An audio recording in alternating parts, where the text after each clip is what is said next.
بھئی جب سواری آپ چلاتے ہیں نا کوئی گاڑی، تو گاڑی کے اندر ایکسیلیٹر بھی ہوتا ہے، بریک بھی ہوتا ہے. بھونڈی مثالیں دے رہا ہوں. ایکسیلیٹر کو بھی استعمال کرنا ہے، بریک کو بھی استعمال کرنا ہے. بغیر بریک کی گاڑی نہیں چلے گی سوائے کراچی کی منی بسوں کے. ویسے بغیر بریک کی گاڑی نہیں چلتی، بلکہ شاید بریک کو زیادہ بہتر ہونا چاہیے باقی پرزوں کے مقابلے میں. یہ بہت میں نے احتیاط والی تمہید باندھی. جانور جب آپ چلاتے ہیں تو بہرحال ہاتھ میں کوڑا بھی ہونا چاہیے. یہ وہ کوڑا ہے جس سے جانور کو کنٹرول کیا جاتا. اس کو یہ نہیں کہا جائے گا جانور پہ ظلم ہو رہا. تو اب امام مختلف جانور امام کے گھر میں ہوتے تھے. گھوڑا بھی ہوتا تھا، اونٹ بھی ہوتا تھا، سواری بھی ہوتی تھی. ایک ناقہ یا کوڑا ایسا جس کو ایک ناقہ ایسا ہے جس کو امام نے زندگی میں کبھی کوڑا ہلکا سا ٹچ بھی نہیں کیا.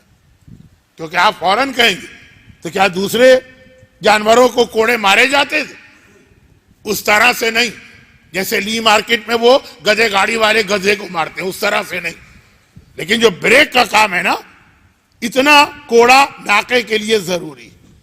خالی ناقہ نہیں، اس بچے کے لیے بھی ضروری ہے اگر اس کی صحیح تربیت کرنا. اس خاتون کے لیے بھی ضروری ہے جو اپنے گھر کے نظام کو توڑ رہی ہے. اتنا نہیں جو لی مارکیٹ کے گدھے بیچارے مار کھا رہے ہوتے ہیں.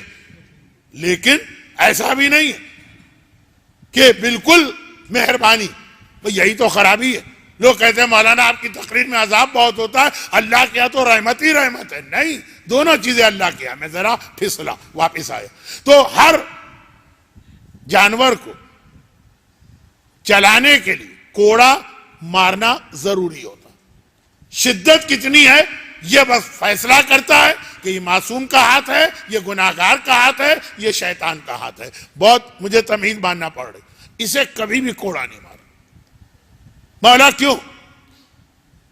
کہا کہ کیا تمہیں نہیں پتا 20 دفعہ میں نے اس کے اوپر بیٹھ کر حج کیا. یہ مجھے میرے گھر سے اللہ کے گھر تک لے جاتا. جو میری اتنی خدمت کر رہا ہے اس جانور کو میں کوڑا ماروں؟ چاہے وہ غلطی بھی کرے. جانور تو غلطی کرے گا. وہ جانور کہا لیکن چونکہ یہ مجھے حج کے لیے لے جاتا اس لیے اس کے بدن کو کوڑا ٹچ بھی نہ ہو، چھونے کو بھی تیار نہیں.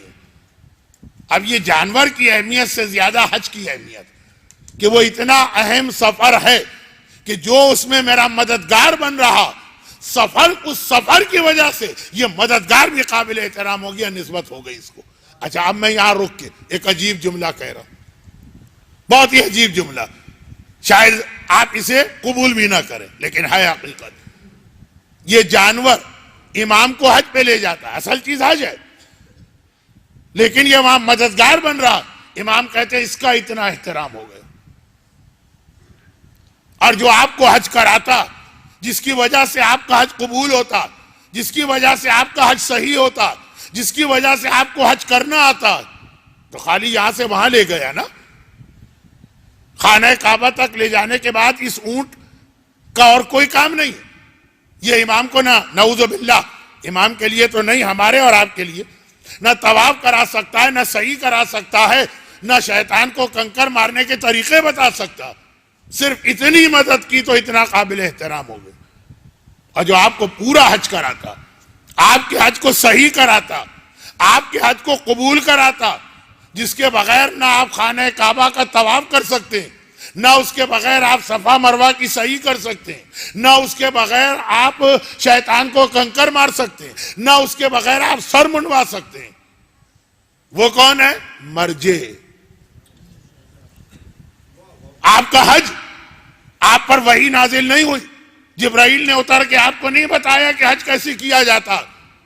یہ جو آپ حج کر رہے ہیں یہ کس کی ہدایت میں، کس کی گائیڈنس میں، کس کے بتائے ہوئے طریقے سے؟ وہ کون ہے جو آپ کو بتا رہا ہے کہ طواف صحیح کب ہے اور غلط کب ہے؟ وہ کون ہے جو بتا رہا ہے کہ سر منڈوانا بھی، صحیح کب ہے اور غلط کب ہے؟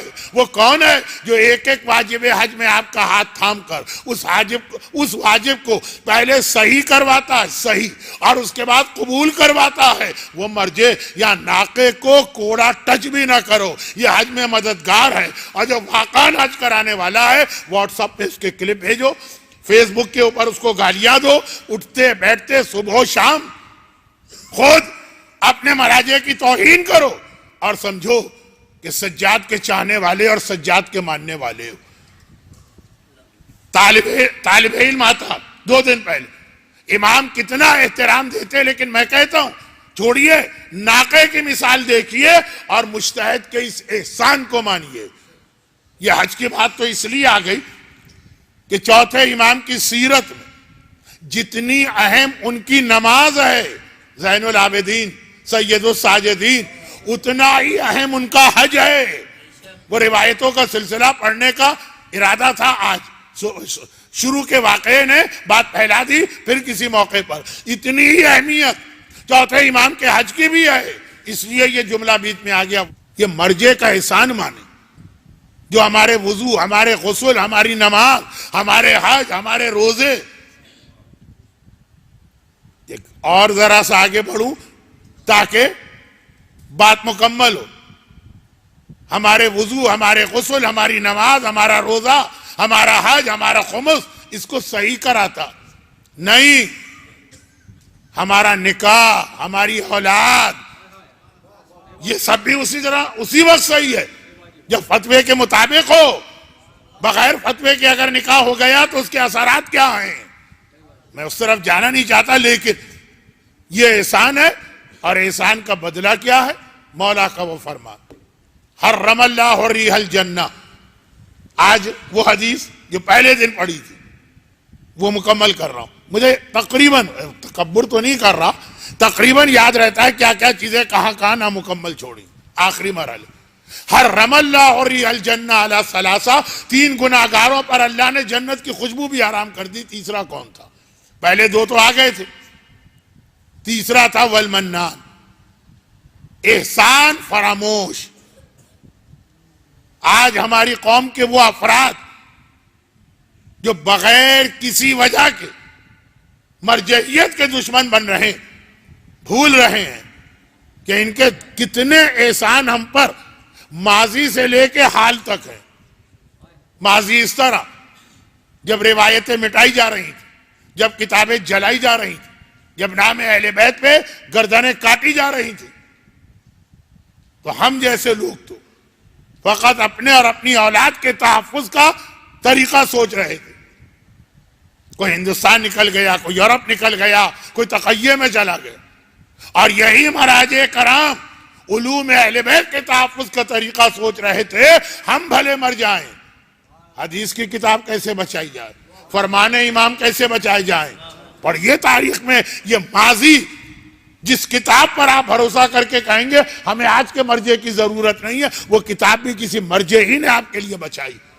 اور اس وقت بھی جو روزانہ آپ عمل کرتے ہیں، وضو سے لے کے، غسل سے لے کے، نماز سے لے کے، نکاح سے لے کے، یہ سارا بھی اس کا احسان ہے۔ طریقہ بتاتا ہے کہ یہ اللہ کا حکم، آل محمد کا فرمان۔